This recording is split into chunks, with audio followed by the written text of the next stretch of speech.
me dices que tu hipótesis crees de que pulieron y desbastaron con arenas y con pieles, pero los cortes, o sea, ¿cómo cortaban el jade? Que todavía es muchísimo más duro que la obsidiana.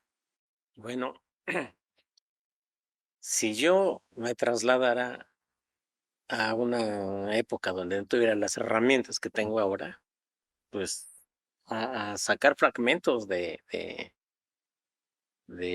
piedra a golpe, ¿no? Golpear la piedra, quebrarla totalmente, claro, se desperdicia mucho material, ¿no? Quebrarla. O utilizar alguna arena y de alguna manera esa arenita irla colocando sobre una madera muy dura e irla tallando. Claro, se tarda uno bastante, ¿no? Son eternidades, O sea, ¿crees pero irla que gastando. piezas así de generaciones? Yo creo que sí, alguna pieza que comenzó a lo mejor el papá la vino terminando el nieto o algo así, también pudo haber sucedido, porque sí, ese es el gran misterio en que cómo pudieron haber tallado piedras tan duras, ¿no? Algún jade, ¿El alguna jade en qué número está? como dureza 8 arriba del cuarzo en dureza, ¿El cuarzo qué? ¿7? 7.5 en escala de Mohs. Y arriba del jade que no sea diamante, jaspe. Un jaspe, una ágata, son muy O duras. sea, el ágata todavía está Sí, más dura por que... medias puntuación, un 8.5 o así, va subiendo su ¿Y para graduación. abajo cuál sería?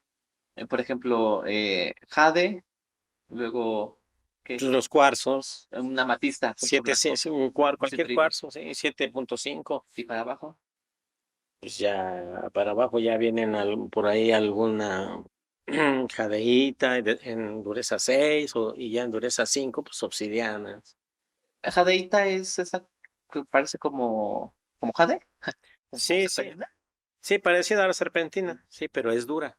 La serpentina es un poquito más blanda, es una dureza 3 como por ejemplo esa piedra serpentina, que nosotros la conocemos como serpentina, pero mucha gente la conoce como mármol verde de Tikal, porque viene de Guatemala. Es un mármol, pero en realidad aquí cuando la hemos trabajado la conocemos por serpentina, que parece mucho al jade. Sí, Que todavía está abajo de la obsidiana. sí, es como dureza 3 El mármol es dureza 3 como un mármol de dureza 3 más o y menos. el onix, No, y los bueno, dos. 2.5, 2.5, 2, sí, muy blandito. 2.5 y 1.5, que no sea talco, que es en la escala así más. 1.5, ¿qué podría ser? Pues a lo mejor un tesontle. Lo que pasa es que el tesontle es muy blandito, pero es muy abrasivo. Sí, Sí, sí, desgasta. Tan solo traspalea piedras de tesontle así sin guantes, traspalea y al cabo de media hora ya hasta te puede ir sangrando las yemas de los dedos porque es abrasivo, te va se desgastando te la piel. está Sí, gastando. es muy abrasivo. Y por ejemplo, regresando al tema de que, no sé, eh, inteligencia de otros planetas vinieron a trabajar piezas prehispánicas. mm, las pirámides, o sea, por ejemplo, están hechas de tezontle basalto. ¿Cuál crees que sea Mira, tu hipótesis? desde mi punto de vista muy personal, la gente que hizo eso, la verdad tenía muchos conocimientos, porque tan solo desde proyectar, porque no lo hicieron a la buena de Dios, a ver cómo va saliendo, no hay que salga medio acá y le quitas y ponle allá. No, no, eso fue un proyecto, o sea, Bien y planeado. en el momento que hacen un proyecto es que hay capacidad para llegar a un punto como lo quieren ver, ¿no? Entonces, cuando el momento que está proyectado y definido con medidas, proporcionado y repartido en el área que iban a hacer los edificios, pues ya hay gente muy inteligente, ¿eh? Hay gente con mucha capacidad. Entonces, pues creo que siempre, yo siempre he dicho que cuando juntas a un grupo de gentes, ahorita que juntáramos un grupo de 10 gentes, entre ese grupo va a haber uno más abusado que los demás, Sí, siempre. sí, por estadística, Y siempre. juntas otro, a ver, vengan ustedes, y ahí alguien va a ser más abusado. Sí. ¿Por qué? Porque así es la naturaleza. Entonces, imagínate una sociedad de aquellos años, pues había gente inteligente. Si las juntan puros inteligentes, bueno, pues va. o gente con capacidad, pues van a hacer muy buenas cosas. Y también creo que el factor es el tiempo, porque siento que ahora, bueno, yo que soy como muy desesperado, quiero todo rápido y todo está muy rápido, ¿no? O sea, como... Y también los clientes lo hemos visto cuando hacemos proyectos grandes, de como una pieza 3 meses, o sea, quieren casi 2 días, ¿no? Pero también tomamos en cuenta el tiempo de aquella época. O sea, si me estás diciendo que una pieza puede que se tardó 3 generaciones en terminarla, también cuántos años se terminaron las pirámides, o bueno, una pirámide, ¿no? Creo que también ese es el factor. Sí, bueno, imagínate si en la actualidad con que nos apoyamos en el taller con motores eléctricos y herramientas de diamante y abrasivos, este, llevamos cierto tiempo. Imagínate esa gente, aquellas personas que lo hacían con lo que encontraban en la naturaleza, nada más, ¿no? Con lo que encontraban en la naturaleza, ir desbastando. Tan solo ve las piedras de río, ¿no? Que están, ya todas sus aristas ya están borradas, ya son boludas. Pues así, la misma arena las va desgastando el agua, el tiempo. Entonces, lógico, o sea, desbastar a mano, pues no podían utilizar ninguna herramienta eléctrica, pues no había, ¿no? ¿Qué es lo más precario o arcaico o qué es lo más rudimentario que has utilizado para tallar la obsidiana? Fíjate que cuando le ayudaba a tu abuelito en el taller, para dar brillo, usábamos cueros de res, literalmente cueros de res. Cueros, porque decían, ahora dale cuero a las piedras para sacarle brillo, ¿no? Y era cuero, ¿no? Claro que nos apoyábamos con un motor eléctrico, pero yo decía, pues, luego de repente ponerle el polvo para brillar al cuero lo tienes que hacer con la mano, lo hacías con la mano. Y Sí, al rato de una media hora por aquí ya te desgastaba la palma de la mano el cuero. Yo decía, pues está muy primitivo, pero bueno, así se hace, no sabía de qué otra manera, sí me enseñaron y hacerlo. Ya después con el tiempo, pues ya se hizo que la manta, que es el fieltro y bueno. y el cuero, o sea, ya compraban, ¿eran esperiles? ¿Eran discos? ¿Qué eran? Mira, ¿Ustedes lo pegaban? el cuero literalmente era, ¿sabes qué vi que llegó a ser tu abuelito? Conseguía botas viejas, botas así viejas de gente, y las cortaba.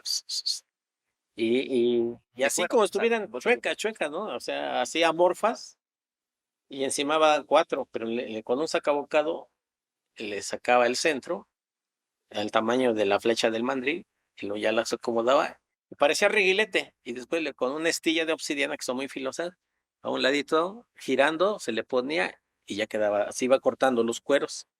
Y ya tenías un disco de cuero y los poníamos a remojar un rato para que se ablandaran. Así lo poníamos a remojar un rato, se ablandaban y ahora sí, echa a andar y ya estaba girando como reguilete. Y un cuero girando, pues sí te desbasta, pero le acercabas la piedra ya terminada y le empezaba a dar brillo con polvito de obsidiana. El polvo de obsidiana lo decantábamos. Mi papá tenía una tolva con un esmeril de carburo de silicio. Entonces, a la hora que tallas la piedra, el agua se lleva el polvo y se deposita en un bote. Ahí está llegando el agua con el polvo. Pero como con un fleje destapábamos se destapa el esmeril, el fierro del fleje, el fleje de fierro, también llega ahí. Entonces, ese polvo tiene abrasivo, tiene fierro y polvo de obsidiana. Entonces, había que decantarlo. ¿Cómo se decantaba? Se echaba ese polvo en un bote y se le meneaba con un palito. Ahí nos ponía tu abuelito, órale, ¿En menéale. agua o así? No, con agua. Ah, Le echábamos polvo al bote, luego le echábamos agua, digamos medio bote. Y con un palito de escoba, darle meneando como si fuera chocolate, hasta que todo ese polvo empezaba a flotar. Y se hacía aguado como, haz de cuenta, tole. Y decía, ya déjalo así. Entonces esperábamos, él estaba más o menos llevando el tiempo, espérate un ratito, 10 minutos. Entonces, lo más pesado, que era es el abrasivo y el fierro, se va hasta abajo. Dice, ya, pásalo a otro bote. Entonces, lo volteas a otro bote y tú te das cuenta en el fondo del bote que vaciaste, ahí está apelmazado el fierro y el abrasivo. Entonces lo enjuagas y lo tiras. Lo enjuagas bien, bien con agua, bien limpia y lo tiras. Lo pones ahí y el otro le das otro ratito, otro tiempo. Y después lo vuelves a decantar, lo vuelves a pasar a esto. Y en el bote ese ya hay otra vez fierro abrasivo, pero ya hay menos. Y ese es un decantado. Hasta que el polvo ya al último de tantas vueltas, al último te queda un polvo bien finito, finito, finito, una pastita. Esa pastita era la que le poníamos en la obsidiana y la poníamos al cuero girando para dar el brillo. ¿Por qué no utilizamos esa técnica en el taller? ¿Por qué? Porque el acabado no es como el que ahora damos. Ahora ya usamos otra técnica para dar un mejor brillo, un mejor acabado, un brillo espejo. Si usara yo esa técnica al espejo de obsidiana, el más grande que tenemos, no brillara de esa manera. No daría ese reflejo.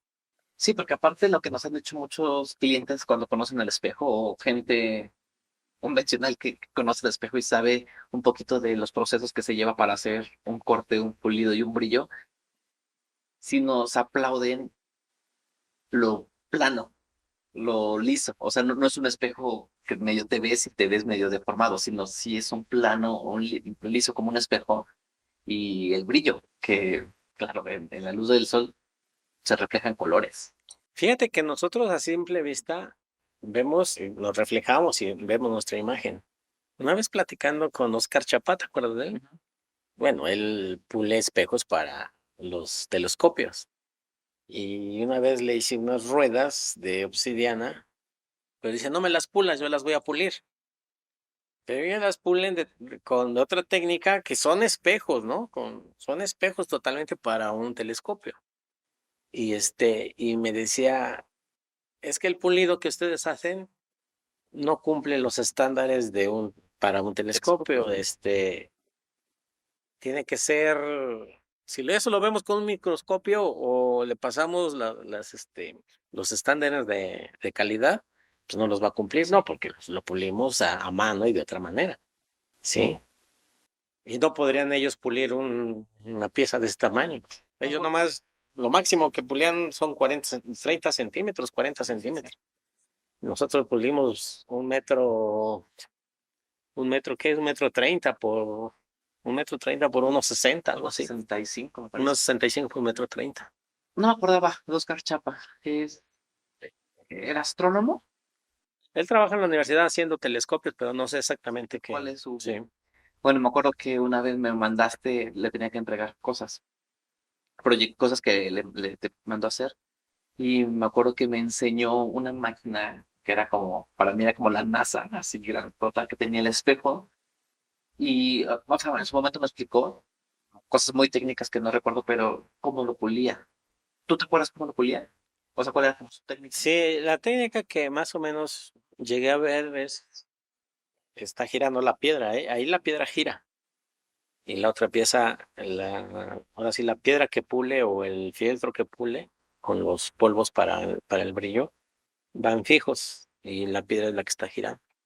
Como son Es al discos, revés. sí, como son discos, la piedra es la que está girando y el otro va fijo y va. Y estos discos los ocupaba para ponerse en telescopios para ver el sol.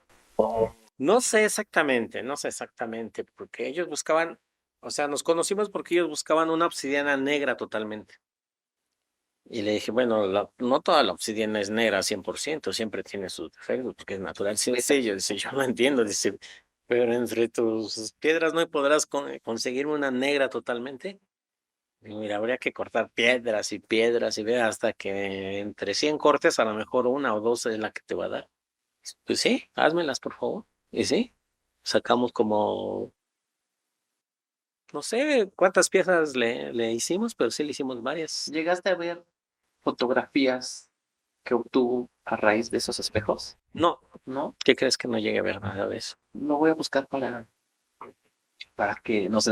Porque me acuerdo que vino un 21 de marzo y nos enseñó, trajo su telescopio y me acuerdo que con él entendí cómo funcionaba el universo y me acuerdo que nos enseñaba las estrellas, las posiciones, o sea, si un día estoy perdido, cómo puedo ubicar. No me acuerdo que nos enseñó.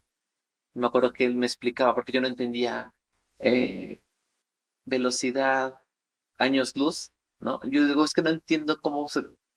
Sí, pues es durante, por ejemplo, está a distancia de 20 años luz, pues es durante 20 años terrestres viajando a la velocidad de la luz, y la velocidad de la luz son Sí, 300.000 sí. kilómetros por segundo, Ahí entendí, dije, o sea, no somos nada. o sea, son distancias enormes, ¿no?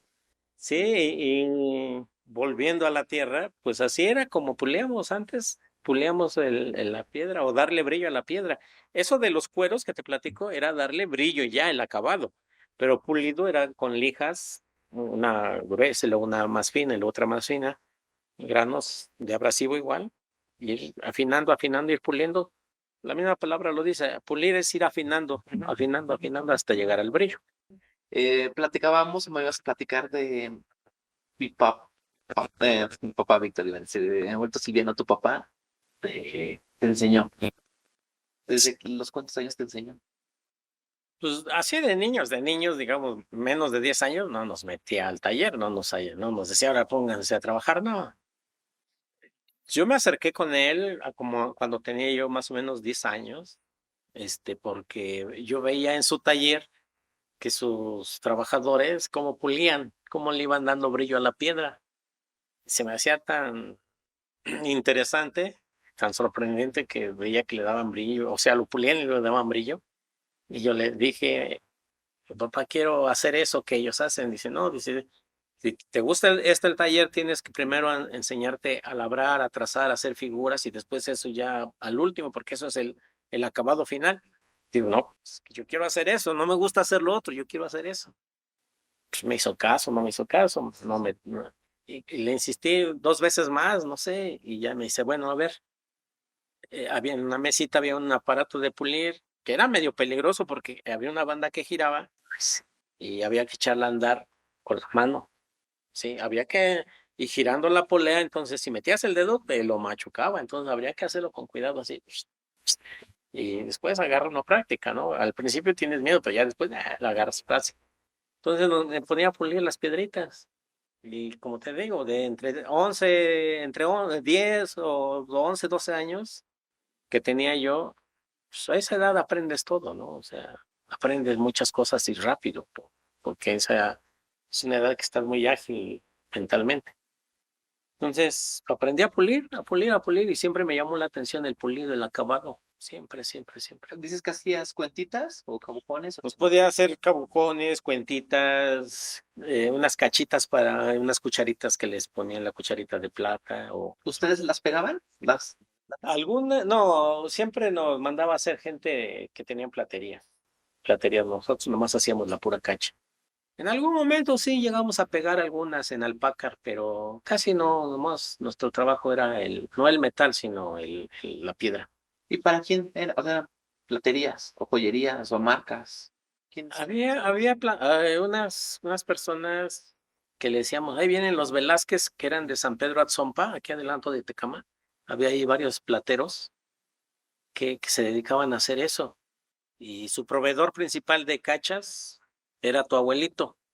¿Pero por qué él? Porque nadie perforaba más que tu abuelito. ¿Pero porque él tenía una máquina para perforar? No, él se las ingenió para hacer un taladro para perforar piedra. ¿Él hizo el taladro? Bueno, él adaptó el taladro. Adaptó un taladro industrial para perforar obsidiana. ¿Y quién le enseñó a Silvian? Todo se aprende a prueba y A error. necesidad, yo creo, pues ¿cuántos? Sí, no, bueno, ¿tú crees que no iba a tener necesidad tu abuelo si somos 11? Imagínate, no, pues, o sea, con 11 cabrones, no, imagínate, no. Tienes que buscarle. Entonces, platican tus tías, tu tía Ángeles, tu tía Silvia, tu tío Jaime, en paz descanse, que quería perforar tu abuelito con un birbequín. Un birbequín es un taladrito que se le da vuelta así. Manual, Sí, no, bueno, taladrito. Le no ponen una sabes. broquita para metal y le decía a tus tíos, agarra la piedra, pero fuerte. Y le hacía así y pum, dice que le llegó a picar sus dedos. Digo, no, pues no, pero bueno, así. Entonces ya por ahí, no, pues un día le vas a agujerar un dedo al niño. Al niño aparte. Sí, no, entonces platican esa historia, ¿eh? Y no me tocó verlo, pues tus tíos son mucho mayores que yo, más grandes que yo. Entonces, pues ya ingeniándoselas, por ahí preguntando esto, el otro, adaptó un taladro que la polea normal le puso una polea así grandota. Esa polea era para bajarle las revoluciones al taladro y poderla perforar la obsidiana y le ponía un líquido que también él buscó la manera de cómo usar ese líquido y ¿Pero qué, como abrasivo? sí, lo usaba como refrigerante para la piedra y refrigerante para porque si a una piedra de obsidiana no la refrigeras para cortarla, perforarla, se quiebra, pues es un vidrio. Sí, sí. Entonces, trabajos, encontró la velocidad adecuada, la presión adecuada, el líquido adecuado, pues ya adaptó un taladro y ahí podía perforarnos. Pues ahí estábamos con una piedrita por piedrita, porque esas cachas o ese trabajo necesitaba un barreno para que entrara el perno de las cucharas o de las hojas de abrecarta o de las dragas esas en alpaca o en la plata. Nadie lo hacía, nadie podía perforar.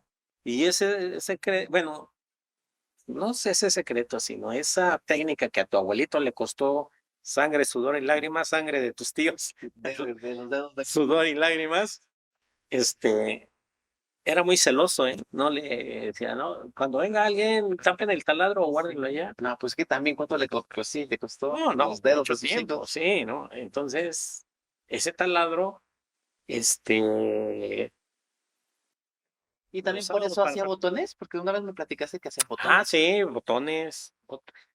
Pero no el típico, no típico el botón redondo, era haz de cuenta un cocolito con dos ranuras que le metían ahí el hilo y era un botón como cocolito, tipo cocolito. Son de esos que se meten con Ándale, el ojal, que quedan así el pequeños. ojal entra y se atraviesa y ya queda ahí. Ah, o sea, no eran botones perforados. No, no, esos eran botones y después ya hacíamos botones perforados. El principio el botón que hacíamos era así un como cocolito que iba el hilo alrededor. Le hacíamos una ranura para que ahí se sujetara el hilo. Y después ya hacíamos botones de obsidiana, pero redonditos también. Perforados. Sí. ¿Y te acuerdas para quién eran esas, para qué marca eran? Fíjate que no recuerdo muchas, nombres o empresas o clientes de mi papá, no los recuerdo, no sé, hagan esto, hagan lo otro y ellos se Pues encargaban. seguramente también era muy celoso en esos. Sí, a O quien sea, vendía y a quien, porque a ellos les tocó una etapa de a tu abuelo y a toda esa generación de talladores de obsidiana, tanto en San Francisco como en San Martín, en Santa María, una etapa donde les era muy difícil vender su artesanía en obsidiana. Casi nadie se las quería comprar y si se las compraban, se las pagaban muy barata y así. Entonces sufrían. Entonces, cuando logran tener un clientecito, pues lo cuidan, ¿no? No, que nadie sepa para que otro no le venda. pero entonces, o sea, no, mi abuelo Silviano no vendía en la zona arqueológica como artesanía, sino tenía sus clientes que fabricaba sobre diseño, sobre pedido. Sobre pedido, sí, pero ahí va la otra, que tu abuelita, o sea, mi mamá, tenía su puesto dentro de la zona arqueológica. Entonces, le hacía que los idolitos, las tortuguitas de piedra, de obsidiana dorada y muñequitos y todo eso, y se los daba a tu abuelita, los vendía, y ya le pagaba y ya tenían, entre los dos ya tenían dinero para tanto cabrón chamaco, ¿no? Eso me impresiona muchísimo, o sea, yo. Sí, o sea, 11, te digo que en ocasiones, pues, tu abuelito le hizo a tu abuelita un tlecuil, así se llaman, tlecuil, estufa, sí, de humo, o sea, de leña. Su comal ponía un comalote así en mitad de la mesa. Y órale, a un ladito, así a un ladito de la casa, ahí donde ahorita vive Ramón, ahí, Ujú, Ramón el que arregla bicicletas. ujú. Ahí está un molino de nixtamal. En las mañanas, cuando nos levantamos 8:30, no, 7:30, 8 de la mañana, 8:30 de la mañana, salíamos hacia la calle y así como ver coches estacionados, eran burros estacionados con sus cubetas de nixtamal para moler ahí. O sea, pues, era un niño, o sea, cuando veía eso de hartos burros ahí, porque ahí era Doña Remedios, tenía su molino de nixtamal. Entonces ahí iba tu abuelita, molía su nixtamal, metía a la casa y hacer pellizcaditas, así le llamamos los pellizcaditas, Como es como los sopecitos, con manteca, salsita, quesito y una olla de café, y ya. Estábamos todos alrededor como apaches del comal, ¿no? A ver cuál sale otro y échate, sale otro. y sin carne. No, O qué sea, carne, nomás así. solo masa, aceite Así, y no, mantequita, nada más. manteca. Mantequita, salsa y queso, cebollita. Y hay frijolitos y un jarrito de café de olla y con eso. Ya lo hacíamos. Sí. Ahí, donde ahorita es Casa Obsidiana, hay como unas columnas que todavía se alcanza a ver una donde está la ropa, en la sección de ropa. Una dorada, una redonda. Ajá. Ajá. ¿Esa es una columna de aquella época? ¿O es Esa columna redonda es de la casa original que tu abuelito le hizo a tu abuelita. Que mi papá le hizo a... Esa casa mi papá se la hizo a tu mamá, a mi mamá. Pero esas columnas eran redondas, eran dos, que eran las que sostenían la losa de un corredor entrabas a la casa, a mano derecha había un corredor largo de piso verde, cuadriculado. tengo, Ándale, rescaté tienes una losetita. 4 losetas, porque eran 4 tipos, Ajá. eran unas verdes, unas como con las figuritas y una como cubos, bueno, que formaban como unos cubos. Rescaté una de cada uno con los Y esa casa tenía una división como jardinera y mi mamá ponía sus plantas, y le gustaban mucho las plantas. Ahí tenía todas sus plantas y un corredor. Y ahí, pues ahí de repente hacíamos fiestas, comida, algo se hacía ahí. Y esa columna es original de la casa que mi papá le hizo a mi mamá. Bueno, tú tuviste como este proceso. Cuando tú naciste ya existía la casa. Bueno, la parte de Sí. abajo, me supongo. Cuando yo nací ya existía la casa. Porque sé que o sea, hay una fotografía en donde la están construyendo, justo la fachada No, de Casa ella todavía ni Obsidiana, en planes estaba la de están Pampelo, construyendo. ¿no? ¿Tú te imaginas alguna vez ver el pueblo de esta manera? O sea, porque yo veo el pueblo, o sea, la avenida principal San Martín de 16 de septiembre, ¿no? Es donde está la tienda. Cruza Torrentes Piedras Negras, que antes era un río, que a mí no me tocó, o no me acuerdo, pero veo fotografías de cuando tu paso era niña, se ve que era una barranca. Era un río. Pues en realidad es el río original Ujú. donde corría agua dulce para alimentar a la ciudad de Teotihuacán de hace Ese río 1000 y es el tantos que años. cruza la zona arqueológica, el que cruza Sí, la Casa de los acá en Muertos. San Francisco, ahí lo desviaron los teotihuacanos, bueno, así dice la historia, Ah, lo desviaron, para mira. que atravesara allá, pero ese río continúa hacia allá y es el río San Juan, algo así. Ujú, Pero algo así está en escritos que está desviado a propósito para que atravesara por este lado, algo así. o sea, veo esas fotografías y era una zona, o sea, San Martín de las Pirámides era Pues a mí muy de niño me tocó ver San Martín, su avenida principal de terracería. así.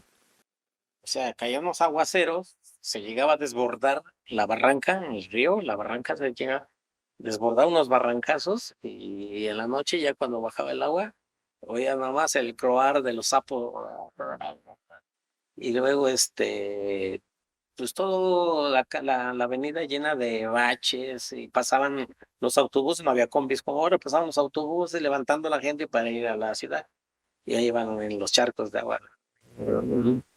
Todo eso me tocó verlo, ¿no? No es nada que ver como ahora está San ¿Y en Martín. qué momento se convirtió en barranca? O bueno, en desagüe de aguas negras. Porque no existían drenajes en las casas, Todo lo aventaban para ahí. todo había fosa séptica. Pues les platiqué una vez la historia. No, yo no me tocó verlo, porque creo había nacido apenas, todavía no nacía. Dentro de la casa, al fondo, porque toda la casa, Lo que es Casa Obsidiana ahorita, sí, pero donde vive tu tío, atrás de tus Casa tíos Obsidiana. atrás, Ajá. era una sola casa. Ujú, ujú. Hasta la parte de atrás, al fondo, tu abuelito hizo una fosa séptica, no había drenajes. Entonces rascan, encuentran tepetate, entonces avientan, hacen un hoyo para meterle un cohete, que tu abuelito decía que le metieron un cohete, o sea, un cacho de dinamita para estrellar el tepetate y que el agua pudiera filtrarse. Sí. Pues encuentran huesos de mamut, que en ese tiempo tu abuelo tenía mucha amistad con el señor, un francés, Enrique Signoret, que le mandaba hacer trabajos de obsidiana. Y ese señor trae gente de la universidad, para rescatar esos huesos, y se los llevaron a la universidad, no sé a dónde se los hayan llevado. Yo todavía no nacía. Me platican tus tíos, me platicó tu abuelito en su momento. Entonces, toda esa parte, todos tenían fosas sépticas. Cuando comienzan ya a meter drenajes, se usa ese río para como aguas negras, que no lo tuvieron que haber hecho, lo tenían que haber rescatado como tal, como río, y a un lado poner los drenajes. Pero también, ¿qué época era? O sea, ¿eran qué, los 60s? ¿Los 70s? Sí, no, pues yo nací en 1965, como en el 75 lo comenzaron a echar. 75 lo comenzaron a usar como aguas negras ya, 1975.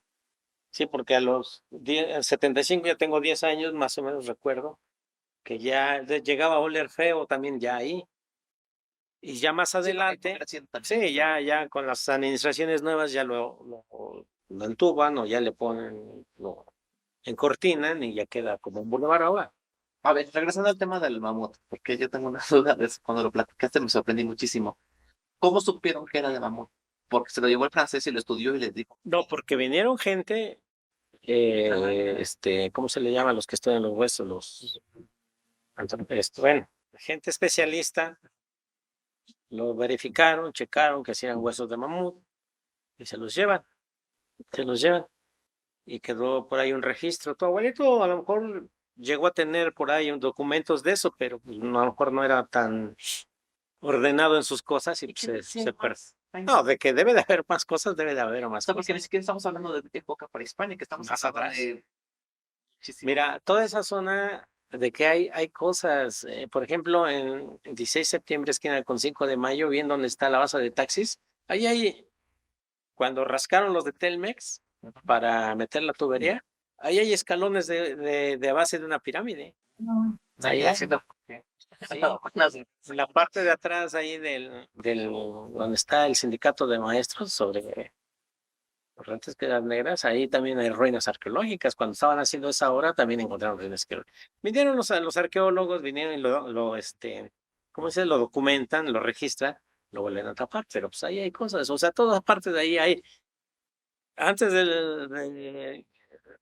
de la época prehispánica hay cosas como eso de huesos de bambú, y ya más para acá pues hay cosas prehispánicas. ¿Crees que en la iglesia de San Martín allá? Seguramente sí hay bases prehispánicas, porque el patrón de conducta de los españoles para catolizar a los naturales, donde se reunían para venerar a algún dios, ahí les ponían una iglesia. Y seguramente ahí hay algo abajo. Entonces, por ejemplo, en esta iglesia, la de aquí de San Francisco, que es la más vieja, Sí, es la más antigua, una de las más antiguas. cada vez. Sí, también. Me estaba platicando papá Víctor que ahí está enterrados sus abuelos, sus papás, en esa iglesia, pero que de unos años para acá, ahorita es la explanada y pusieron Sí, cemento, pero que no avisaron nada, simplemente taparon. pero pues es que también existen ya los panteones en la actualidad y pues Sí, ahí se quedan esos cuerpos ya, bueno, esos cadáveres ya, ¿no?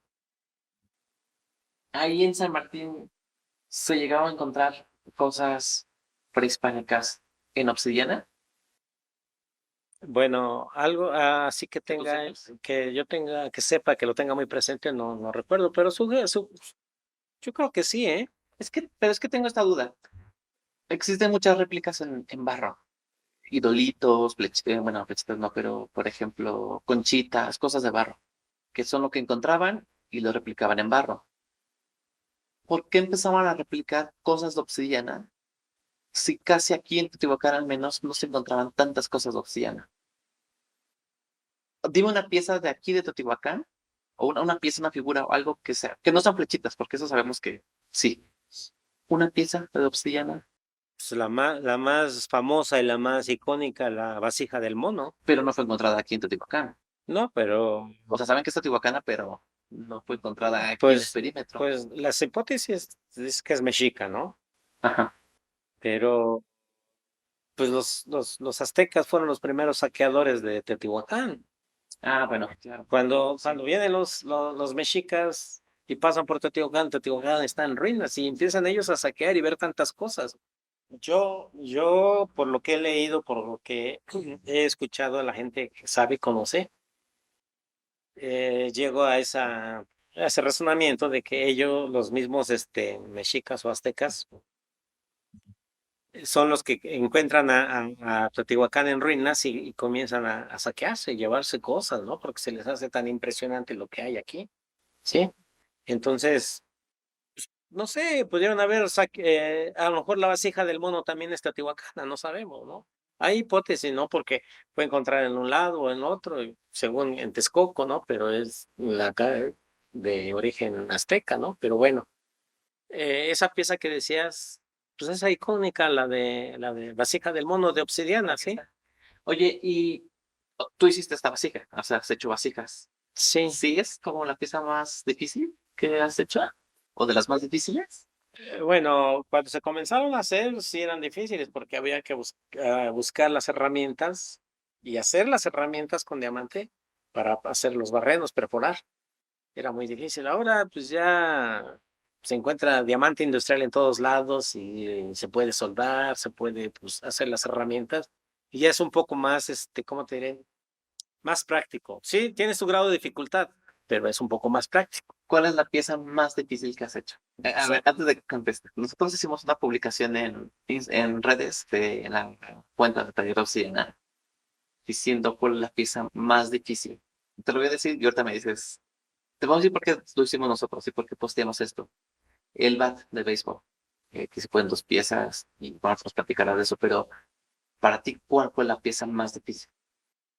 Pues hasta ahorita la pieza más difícil es el espejo, el más grande. ¿Más difícil o más, cuál sería otro término?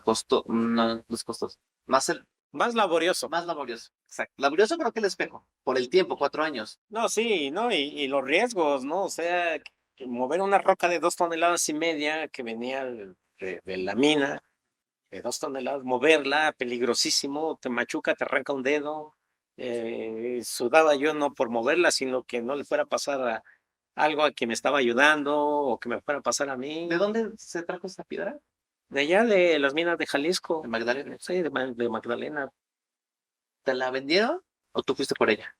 Me la vendieron y pues me la trajeron prácticamente hasta acá, ¿sí? Porque estábamos monitoreando que cuando saliera una piedra con ciertas características, pueden salir piedras muy grandes en obsidiana, pero si no viene con las características adecuadas, porque la obsidiana es como de repente la madera trae una veta, una línea. Haz de cuenta que mi puño es la roca, ¿sí? Y estas líneas de mis dedos es su veta. Entonces hay que cortar conforme va la veta, porque si yo corto así atravesado, esas líneas salen en la laja ya terminada y parece que está quebrado, parece que hay una fractura ahí. Entonces la tienes que buscar sobre la veta para que quede lo más limpia que se pueda. Entonces pueden salir rocas muy grandes, pero si no vienen orientadas adecuadamente para lo que queríamos el proyecto, pues la desechas y la desechas hasta que salga una con las características. Por eso nos llevamos tanto tiempo en encontrar la roca adecuada. Ya que se tuvo, ahora piénsale cómo la mueves, cómo la acomodas, cómo la levantas, con qué herramienta la cortas, con qué. Entonces hay que estar haciendo una máquina, una herramienta, haciendo implementos y te llevas tiempo y tiempo y no te resulta, lo dejas, lo avientas y lo vuelves a retomar y por eso digo, es más laborioso. Ahora, lo del bat que se hizo en obsidiana, el bat hay una parte muy delgada y cuando les dije, de ahí se puede romper y puede ser peligroso, ¿no? Porque rompen la obsidiana y quedan las aristas filosísimas, ¿no? O sea, con un rozón te rebana la mano, ¿no? O sea, te hace un tajo ahí grande. Entonces, lo que hice es hacerle un barreno suficientemente grande a las dos piezas en la parte más delgada y meterle una alma de acero, un perno de acero, se llama un conrol, de acero se le mete y se ahoga y se vuelve a sellar, pero con una presión para que quede tan unida que no lo veas cuando queda terminado. Sí lo ves, ¿no? Si lo buscas lo encuentras, la unión, pero así pasando así a simple vista no lo encuentras. Por eso es que también fue difícil encontrar la técnica para hacer las cosas. En este oficio, fíjate que no hay manuales que te digan, esta pieza, paso 1 es esto, paso 2 es esto, paso 3 no. Aquí cuando te dicen, queremos esta pieza, tienes que desarrollar la herramienta, a lo mejor la máquina, la técnica, el proceso, ¿sí? Lo tienes que desarrollar a base de prueba y error, porque no puedes ir a una tlapalería a decir, deme una herramienta para hacer un bat de obsidiana. Pues, no lo hay, ¿no? Cuando la publicamos, mucha gente nos escribe así de ¿cuánto cuesta? Como si hiciéramos y nos estuviéramos ahí a la venta. Fue un proyecto especial que costó muchísimo. ¿Qué otra pieza complicada o difícil, aparte del espejo y del bar? Pues a lo mejor no una pieza como tal, ¿no? Por ejemplo, ya cuando hablamos de vasijas, máscaras, todo eso como que ya te aprendí, ya está en nuestras manos el proceso y como quiera dices, la comienzas a hacer y lo retomas, ya con la memoria retomas el proceso y dices, es así, así. Pero cuando hacemos proyectos de muros, ¿Dos muros? tienes que, si no todas las piezas te quedan, si no las piezas las haces igualitas en dimensiones, te quede 1 milímetro más, 1 milímetro menos, en 10 piezas ya es 1 centímetro. Te aventó hasta allá, o te quedaste.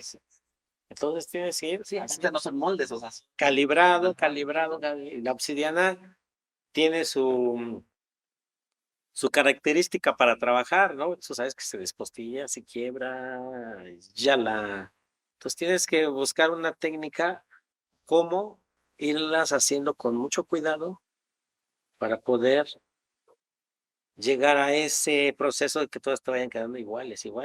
Y ya no usas aquí el metro, ya usas vernier o herramientas de más exactitud. Ya mides décimas de milímetro para poder dar las dimensiones. De los muros, a ver, no me acuerdo el orden, pero de los primeros fue el de Casa Dragones, en el bar de San Miguel de Allende. El primer bar, que ya van dos bares. Bueno, el segundo fue una barra, en la parte de abajo. Está el Muro Dorado, que fue en la Ciudad de México, una residencia. Casa Obsidiana, Los cabos. el de Los Cabos, fue para una residencia también. ¿Y qué otro muro hemos hecho? Ah, el de San Miguel de Allende en una casa, que fue el más grande. Fíjate que, ¿sabes? También cuando se me complicó mucho hacer las piezas para la barra del bar de Casa Dragón. Sí. Sí, porque no era una pieza común, era una pieza que llevaba una parte, cóncava, Ujú. pero alargada. Y a ver, a lo mejor una te la chutas a mano, ¿no? Y le vas ahí con una plantilla midiendo. Pero 200 o 300, ¿Cuántas fueron? ¿Te acuerdas? como 200 y tantas o como 100 y tantas, no recuerdo. Más de 200, Sí. según yo. A ver, 200 piezas que te queden con la misma, con la misma curva, y con la misma medida, tienes que desarrollar una herramienta que te haga todo ese trabajo. Y entonces ahí es donde se te hace difícil. Pero bueno, ya teniendo experiencia de otras cosas, pues ya empiezas a desarrollar una herramienta que te pueda hacer esa pieza. Y así llegué a ese punto de hacerlo, a ese punto. De todos los muros, ese, el de Casa Dragones del bar, No, el de los cabos, ese fue. porque ese era un rompecabezas, ni una pieza fue igual, imagínate. A ver, así platícanos de qué iba. Digo, yo conozco el proyecto, pero platícanos. Un muro que mide 3 metros por 4 de ancho, ¿sí? 3 y cachito de altura, con placas de 40 por 40, 45 por 45, grande. no, perdón, 50 por 50, la más grande, ¿sí? y de ahí no vuelves a hacer otra de 50 por 50 rectangulares, cuadradas, o sea, ni una pieza es igual, todas son diferente medida y tienes que irlas ensamblando según el plano, ensamblar y que te quede, que te coincidan y trasladar herramienta de corte y de pulido hasta allá. Y también el traslado, me acuerdo que yo Sí, trataba de llevar todas las piezas ya terminadas sí, hasta o sea, allá. fue toda una logística de llevar todas las piezas hasta allá y el calor, el calorón tremendo. Ah, Tienes que pelear con el calorón y de repente no se comporta el cuerpo igual que aquí. Te la pones, altura te también, pones ¿no? más, Más nervioso. más, no, deja más nervioso, más estresado por el calor, sí, más ansioso y ya poner las piezas vas temblando, ¿no? Que coincida y que entre bien así, perfecto.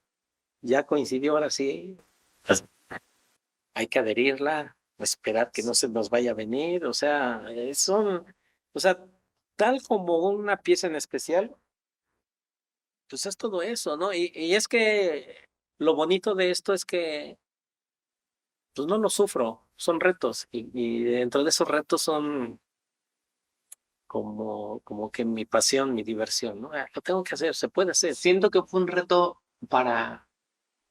fue como un reto para todos, pero más para ti el espejo. O sea, tener el espejo más grande del mundo, que tardamos 4 años en hacerlo, creo que fue un reto para ti. O bueno, no sé, para ti, ¿cuál fue el reto más grande que te rompiste a ti mismo? Pues ese, el ¿El espejo, espejo? porque yo lo imaginaba, pero como te digo, ¿Te imaginabas el espejo? O sea, tú cuando empezaste a trabajar en la oficina sí, hace 30, 40 años, ¿te imaginabas un espejo de ese tamaño? sí, porque yo le he trabajado mucho a un señor antes, estoy hablando de hace 15, 20 años, le trabajaba yo mucho a un señor que venía del norte y me pedía placas grandes. Yo no las podía cortar con la herramienta que tenía, no las podía sacar y me desesperaba. Digo, debo de hacer algo para poder cortar. Me desesperaba. Y ya cuando le logré hacer una máquina y luego otra para poder cortar placas de 30 por 30, que ya era lo más grande que cortaba, yo decía, ya lo logré.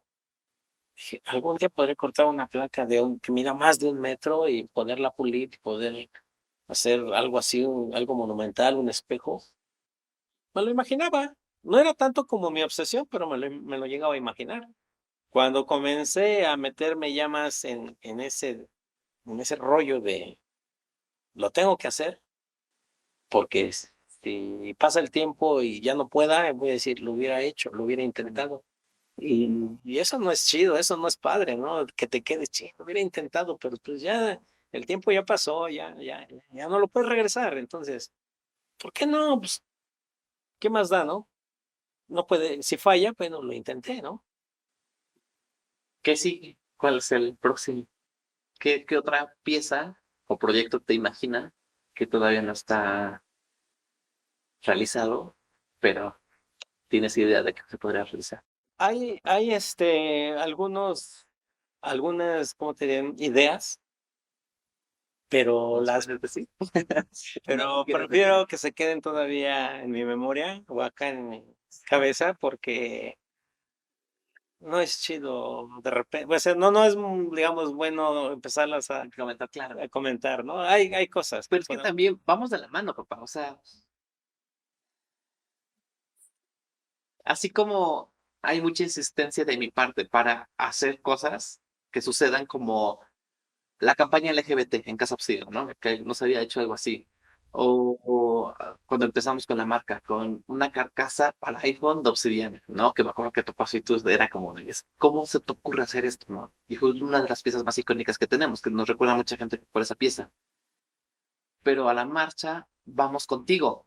O sea, porque también Topacio propone idea. Topacio, la mesa, ¿no? La Han y la Finger son de Topacio. Bueno, digo que son Topacio porque era su necesidad y sus ganas de querer hacer una mesa, ¿no? Y yo les decía, es que no tenemos ni siquiera una placa de este tamaño. Lo logramos, la primera mesa, ¿te acuerdas? Que fue de 5 patas y creo que medía 85, 90 centímetros de largo, que era la placa más grande. 1.40. Ah, 40. Wow, te acuerdas muy bien. No, bueno, me emocionó mucho cuando se vendió la primera vez. Bueno, cuando se vendió esa pieza. Pero también vamos muy de la mano contigo, porque justo tú de repente nos llegas un día y, oigan, ya tengo una máquina para cortar un espejo. Digo, no fue así, pero en perspectiva así lo veo, ¿no? De que nos dices, ya tengo la máquina para cortar un espejo, ya tengo la roca y va a salir un espejo con estas dimensiones. O sea, yo ni siquiera lo había dimensionado, ni siquiera lo había pensado, pero ya cuando lo vi real dije, wow, ¿no? Y a pesar de que toda la vida he visto la obsidiana y mis abuelos, tú, mi papá, mi mamá se dedican a esto, vamos de la mano. Por eso es que sí me interesa saber. No, vamos de la mano y yo creo que vamos a seguir yendo hasta que alguien se vaya de este mundo, ¿no? Porque yo veo que a ustedes les apasiona esto, ¿no? Y yo me voy a morir en esto porque es lo que me gusta, es lo que sé hacer y es lo que me gusta hacer. Entonces digo, pues ahora, como muchas veces les he dicho, esto es infinito. Sí, Esto se va a acabar cuando se te acabe la creatividad y la imaginación. no, ya lo sé. Hasta ahí llegaste. Pero si tienes creatividad e imaginación, es infinito esto, ¿eh? Puedes hacer una y otra, y si te viene la idea, otra. Ahora, todo lo que yo hago es porque ¿qué papá no quiere darles algo a sus hijos, ¿no? En este caso, a lo mejor no les doy algo material, pero sí les doy enseñanza de que se pueden hacer las cosas, ¿no? Que se pueden con paciencia y con imaginación y con habilidad se pueden hacer las cosas. Entonces, pues, darles eso, ¿no? De que algún día que no esté, dice, ah, pinche viejo loco, mira, nos enseñó esto y nos hacía esto y hacía el otro, ¿no? Pero bueno, así es esto, ¿no? Y yo lo veo de esa manera. Mientras haya este proyectos y retos, ahí vamos a estar echándole para adelante.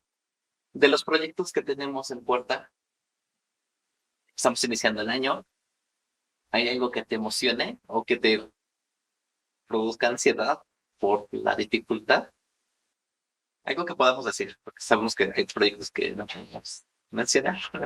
El proyecto que se está haciendo, que no voy a emocionar, no voy a dar detalles, me está dando como, no ansiedad, pero sí como una especie de vértigo ya verlo terminado, ¿no? Ya verlo culminado. Entonces, pues, es tu día a día, te levantas con ese ánimo, ¿no? No hay nada como levantarse y decir, ay, aquí vamos de nuevo, ¿no? O aquí seguimos a pie de lucha, porque muchas veces si te levantas y dices, voy a trabajar, pero si la palabra trabajo la usas como algo que cuesta, que algo que es difícil, algo que lo sufres, pues qué caso, ¿no? No debería llamarse trabajo, ¿no? Voy a mis labores. Sí, sí, A sí. lo mejor voy a mis labores. Sí, es de proyecto que creo que estamos hablando del mismo, estoy pensando en el mismo. Sí. Creo que es una característica y es como la esencia de Taller Obsidian como marca.